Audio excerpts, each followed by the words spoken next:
Welcome to Bold Talk series where creativity, leadership, ideas, innovation come together. My name is Ludvik, and today I have a privilege to have a short one-on-one conversation with Marco Filippi, founder and CEO of Volvero. Marco, great seeing you. Welcome to our Bold Talk series. How are you? Ciao, Happy. Good afternoon or good morning. It depends on where you are at or where our listeners are based in. I'm super fine. Thank you very much for having me here today, and I'm really looking forward to share a bit more about what we are doing at Volvero and also to contribute to like the bold community following this webinar, this talk. Yeah, that's great. So, Marco, give us an overview of Volvero and what made you start it, and how you're different from other platforms. Yeah, long story short, Volvero is recreating Airbnb for the mobility and transportation industry. So through our app, we are connecting who has a standing vehicle that can be a car, a motorcycle, a recreational vehicle, or wherever, with people that want to rent them directly from either private owners like me and you, or even from some business owners. Indeed, thanks to our technology, we can also fully digitize the renting process of a vehicle. So our app is very much appreciated even by players like car dealers, car rentals, or even corporates with an available fleet of vehicles that can be shared with local communities or tourists. It all born 6, 7 years ago now. I was living and working in Luxembourg. I had a girlfriend in Milano, and almost every weekend I need to rent a car in order to drive back to Italy. 10 good hours of driving. Flights and trains were not possible because like you had to cross 3 or 4 countries with a train, so there are no sort of direct connections, and flights were super expensive. So the only thing that was possible was to rent a car. And every time the process was so painful, so difficult that one day I reached out to a colleague of mine and I say, "Hey, Gianmarco, can I pay for having access to your car for these next 3 days?" And that's how it all started. Then almost every weekend I was renting his own car or a car of another colleague, and the other colleagues start doing the same. So I said, okay, we can make a good business out of this. We just needed to develop the proper technology. And fast forward, it took us 5 years more or less to do this very simple thing in Word, but very complex thing in the reality of the fact. Nice. And how are you different from other platforms? There are a few platforms out there that I know, obviously not in Italy, but other places around the world. Yeah, I would say that the two biggest providers of such a service are American companies that are based mostly in the United States, while in the rest of the world, there is a quite fragmented market share. The problem that all of the operators like Volvero are facing is that there is no uniformity in the regulations coming from governments or insurances requirements.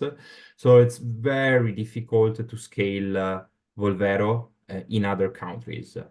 But being aware of this big problem, we try to make this our number one advantage over the competitors.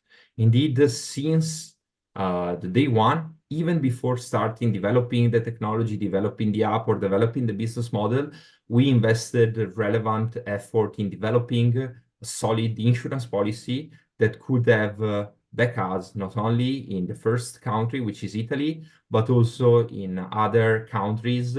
And that's how we start focusing a lot on the insurance aspect. So as per today, we do have an insurance policy, part of our IP, that is currently commercialized by Europe Assistance, a global player. And that is really something that set us apart. And on top of that, we also raise some capital from quite big European institution like the EIT Urban Mobility. And thanks to this investment, we are really able to reach out different institution at different levels across different countries. So, for instance, when we want to pilot Volvero in another country, in another city, we have direct access to the regulators in that specific country. And indeed, we already did a pilot of Volvero in Brussels in mid-late 2022, and we are now discussing with other municipalities in other countries that are not Italy. So the approach is like going through the municipalities instead. Yeah, because it's always good to also establish partnerships with local institutions because, of course, mobility, it's like affecting everybody's life, and it's also highly regulated. So since these two things, it's very important to always create partnership and synergies with local players. And this is like common standard for the mobility industry. So even car sharing operators, scooter sharing operators are always dealing with local regulators and local players in order to be sure that they are creating value not only for the company, but also for the municipalities, the institutions involved in a specific place, and of course, local communities. Yeah. Well, it's innovation is the key to growth when it's staying competitive in today's market. Um, what are your take on this in terms of innovation in mobility? Is this where the mobility should go? Obviously, there's a lot of cars in the streets out there. There's a lot of cars that are not used. I don't know. I know there's a number. It's a huge number. It's like I think it's like more than 80% of the car sits idle. Literally, it sits in a parking lot, right? Uh, Yeah, you totally got it right. It's 96% of their lifetime, a vehicle is not in use. yeah, that's a crazy number. So, what do you see with it's going? Obviously, the cars today are computers in a way. They're like computers in wheels. Yeah, fair point. For sure, we are seeing or witnessing a lot of innovation happening across all of the layers in the mobility and transportation industry. So if you just go back in time, let's say 10 years, you will see a totally different set of opportunities for commuters or travelers, you know. And as per today, we have way more options, way more services, both at digital and not digital event.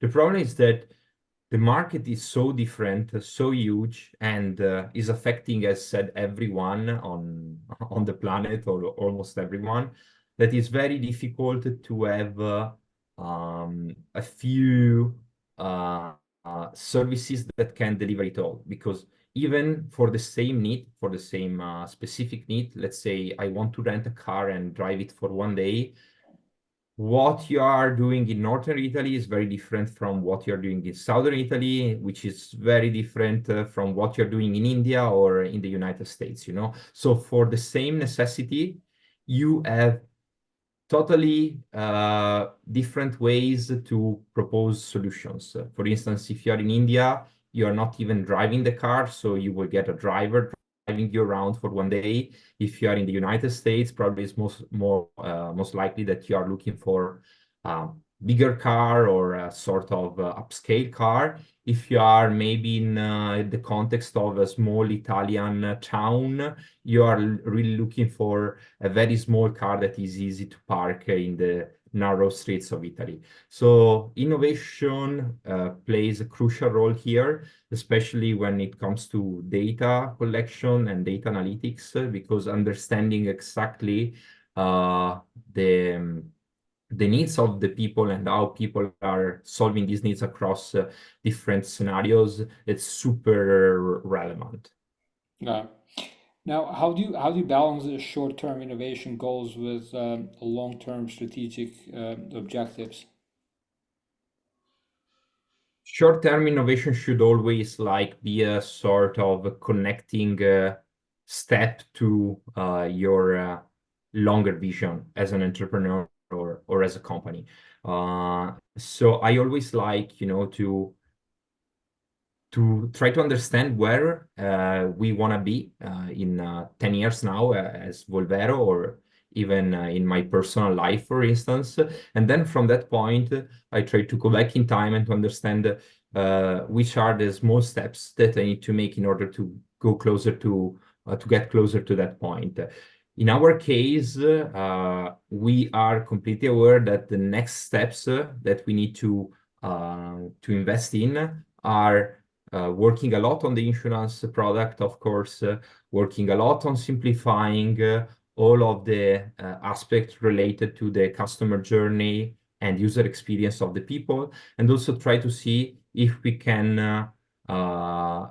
can support the needs of the modern commuters, modern travelers, based on the findings that we are discovering while delivering Volvero. Yeah.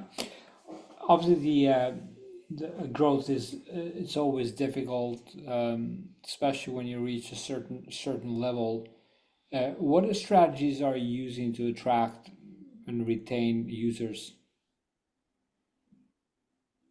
Attracting and retaining user is crucial for what we are doing. Of course, there are various strategies for attracting them. We are using a mix of digital activities and in-person activities.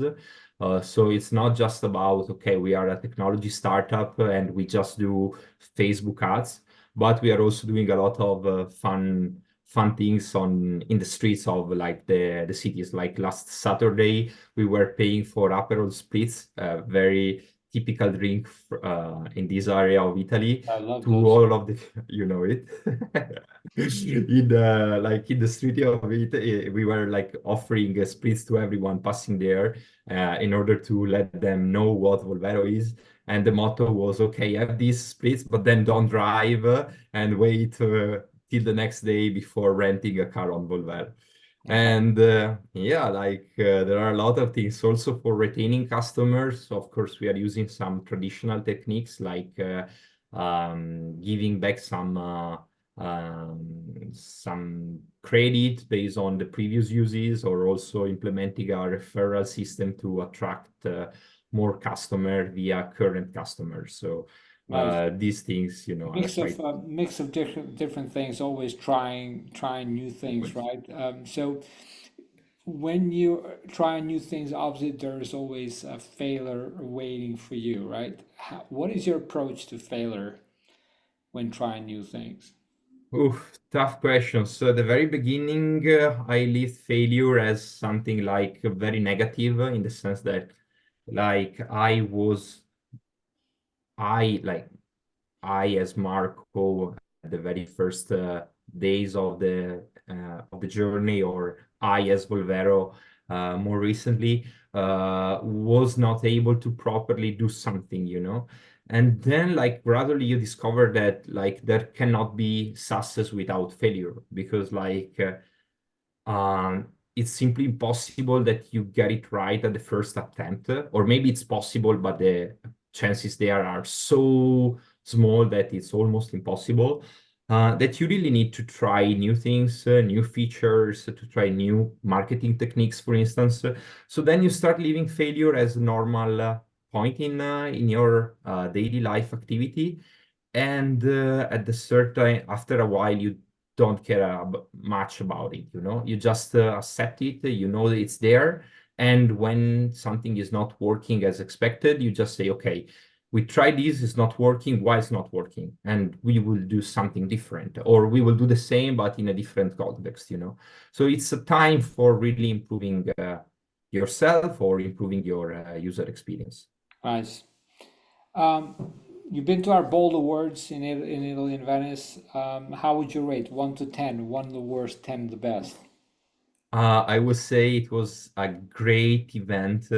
I really like the setup. Of course, it was amazing in this green in the green greenhouse. I don't even know what's the proper term, but it was like magic because like the environment we had there was super good. Like there were, I think, 300 people more or less, and there, like the great thing there is that there was a common line bonding each of us there. And that bonding lie is right, uh, trying to having an impact in our world.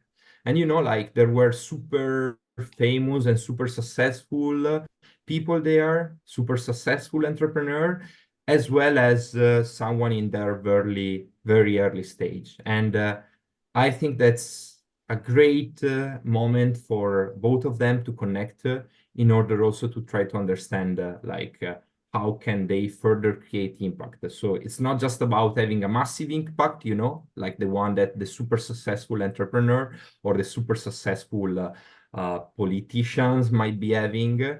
It's also about creating impact in your small community. So rate was 9 out of 10. Why 9? Because like It's never 10 done. doesn't leave space to improvement. So I don't know. I really don't know what can be improved. It was really amazing, and I highly recommend to anyone to try to come to the next Bold Award. And I hope I will be lucky enough to be there in the next year. Great. Well, good to hear that. So, connecting people, bringing the right people together with the opportunities that we're trying to do here at Bold Words.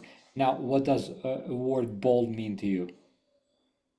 Bold means try new things, trying new stuff, but most of all, don't really care about what other people think and say. Because, like, if you start caring too much about what other people think and say about you, you will never move. And if you don't move, you are not bold. I love that. And with that, Marco, always be bold. Congrats on your successes and achievements so far. Thank you for joining me in this Bold Talk series and look forward to seeing you again soon. Until next time, take care, be great, and be bold always. Thank you very much for having me, Happy. And I'm sure we will soon meet again. And thank you for everybody that is seeing this. Visit volvero.com, of course, download the app and use it if you have the chance. It will be super appreciated. Thank Cheers. you and be bold. Take care.